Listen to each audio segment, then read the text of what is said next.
That's it.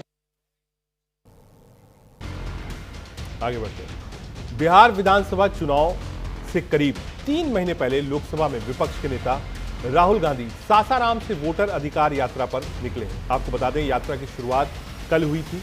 आज voter अधिकार यात्रा औरंगाबाद से आगे बढ़ी। वहां के देव में प्राचीन सूर्य मंदिर में दर्शन हुआ, जल चढ़ाकर परिक्रमा भी की गई। फिर तेजस्वी यादव और मुकेश सहनी के साथ आगे बढ़े। इस दौरान राहुल गांधी ने कहा, हर अंधकार से लड़कर न्याय के सूर्योदय की ओर बढ़ने की प्रेरणा मिली। राहुल गांधी और चुनाव आयोग में चल रहे घमासान के बीच एक खबर यह भी आ रही है कि विपक्ष चुनाव आयोग के खिलाफ महाअभियोग लाने की तैयारी कर रहा है। कांग्रेस सांसद सैयद नासिर हुसैन ने इस बारे में बताया कि बिहार की वोटर अधिकार यात्रा को ध्यान में रखते हुए मुख्य चुनाव आयुक्त ज्ञानेश कुमार ने प्रेस कॉन्फ्रेंस की और अपना पक्ष रखा। वो नियम कानून के हिसाब से तकनीकी और राजनीतिक काम ज्यादा कर रहे हैं। राहुल गांधी का नाम तो नहीं लिया, लेकिन निशाने पर कांग्रेस नेता ही नजर आ रहे हैं। चुनाव आयोग और मतदाता सूची को लेकर जो आरोप लगाए हैं वो निराधार और झूठे हैं। अगर उनके पास अपने दावे का सबूत है तो उन्हें 7 दिन के भीतर हलफनामा देना होगा, नहीं तो पूरे देश से माफी मांगनी होगी। चुनाव आयोग की प्रेस कॉन्फ्रेंस पर कांग्रेस महासचिव जयराम रमेश ने दावा किया कि राहुल गांधी की तरफ से उठाई गई किसी भी सवाल का सार्थक जवाब नहीं मिला है और राहुल गांधी ने भी चुनाव आयोग पर सोशल मीडिया के माध्यम से फिर से धावा बोल दिया। इलेक्शन कमीशन ने जिंदा लोगों को मरा हुआ घोषित कर दिया। इलेक्शन कमीशन ने उन लोगों को भी वोटर लिस्ट से हटा दिया जिन्होंने अभी लोकसभा चुनाव में वोट डाला है। इलेक्शन कमीशन ने एक बार फिर digital machine readable voter roll से इनकार कर दिया है। पहले वोट चोरी दबे पांव थी, दुबक कर थी, लेकिन अब एसआईआर के नाम पर खुलेआम की जा रही है। कुछ जानकर राहुल गांधी ने क्या कुछ कहा, सुनाते हैं।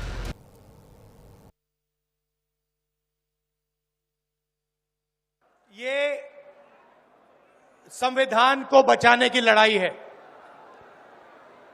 पूरे हिंदुस्तान में आरएसएस और बीजेपी संविधान को मिटाने की कोशिश कर रहे हैं। हर चुनाव में नरेंद्र मोदी जी बीजेपी जीतती है। जहां भी देखो चुनाव होता है ये जीतते हैं।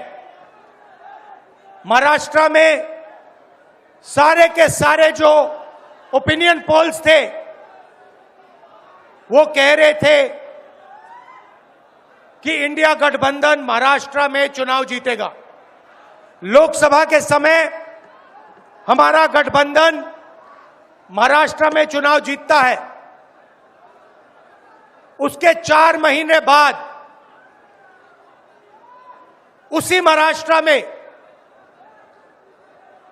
बीजेपी का गठबंधन स्वीप करता है। ये संविधान को बचाने की लड़ाई है। पूरे हिंदुस्तान में आरएसएस और बीजेपी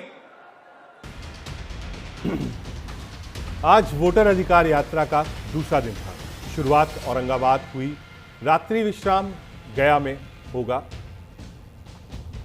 राहुल तेजस्वी की ये वोटर अधिकार यात्रा आज दूसरा दिन। यात्रा शुरू हुई कुटुंबा औरंगाबाद से, अगला पड़ाव रफीगंज, रात्रि विश्राम रसलपुर, क्रिकेट ग्राउंड गया होगा।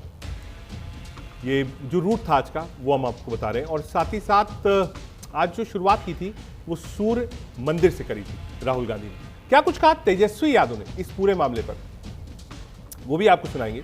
आगे बढ़ते हैं। तो वही विपक्षी इंडिया गठबंधन के नेता सुबह उपराष्ट्रपति पद के लिए मीटिंग हो रही थी। बता दें आपको, संयुक्त उम्मीदवार के नाम पर चर्चा कर सकते हैं।